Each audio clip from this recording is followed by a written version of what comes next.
trials, pero sinabi pa rin niya ito, imagine niyo nawala yung asawa, nagkasakit siya, nagkaroon siya ng sugat na napakalalaki yung buong katawan niya. Pati mga kaibigan niya, nilayuan na siya. No, ganun katindi yung naranasan ni Job. Pero ang sabi niya, but he knows the way that I take. When he has tested me, I will come forth as a gold. Ano po bang ibig sabihin nito as a gold? Di po ba, no, kapag kayo habang alam niyo po yung goldsmith, siya yung gumagawa ng ito. And tayo mga taga-UAE, mga taga-Middle East, we love gold. Di ba? Sino ba ang ayaw sa gold? Amen? Kasi pag uwi tayo ng Pilipinas, sabi ko nga, may isasenda tayo. Amen ba? But of course, it's an investment. No, it's an investment. But kung titingnan natin, pamahal na pamahal ang gold. No, pamahal, parang hindi ko na kaya bumili. Nung haraan, umuwi po yung pinsan ko. Last week, bumili sila, pakamahal 258 na ata per gram ng 18 karat lang. You can imagine why so expensive. Kasi po, ang gold, when we are, imagine natin, ang goldsmith, yung tagagawa ng gold, grabe ang purification na ginagawa niya sa apoy.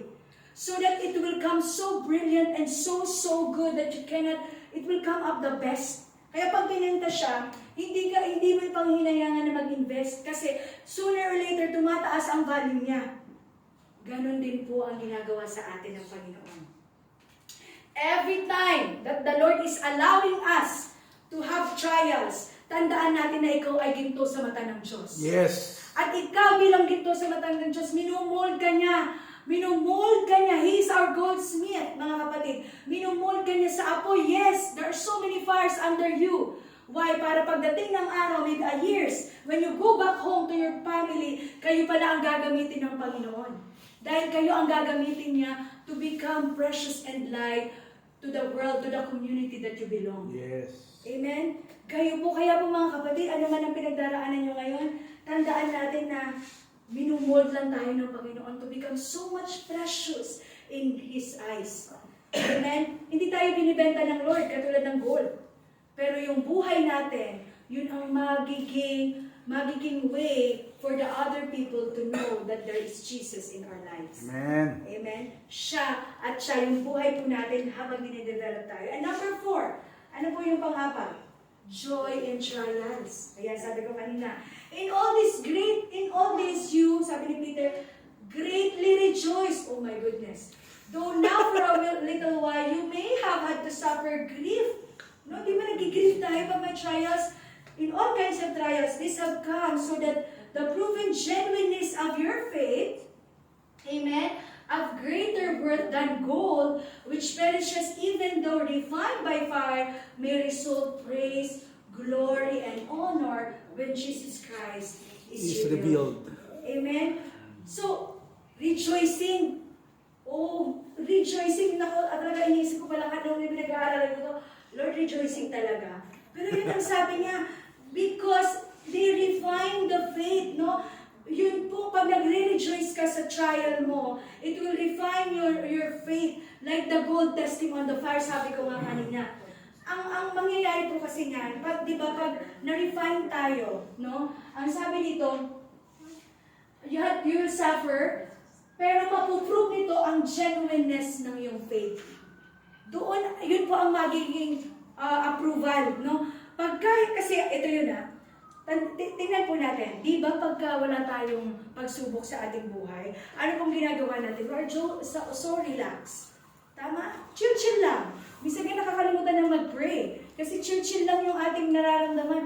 Lord, bukas na ako mag-pray, pero antok na ako. Kasi alam mo, kinabukasan wala, everything is so, you have money, you have your family, you have everything that is so good. So ngayon, nagkakaroon po ba ng genuineness ng faith doon? Minsan wala, minsan nakakababa pa yun. Why? Because yung para sa pansarili mo lang, ikaw yun. Ikaw na lang mismo na, hindi ka na, kaya ko naman everyday.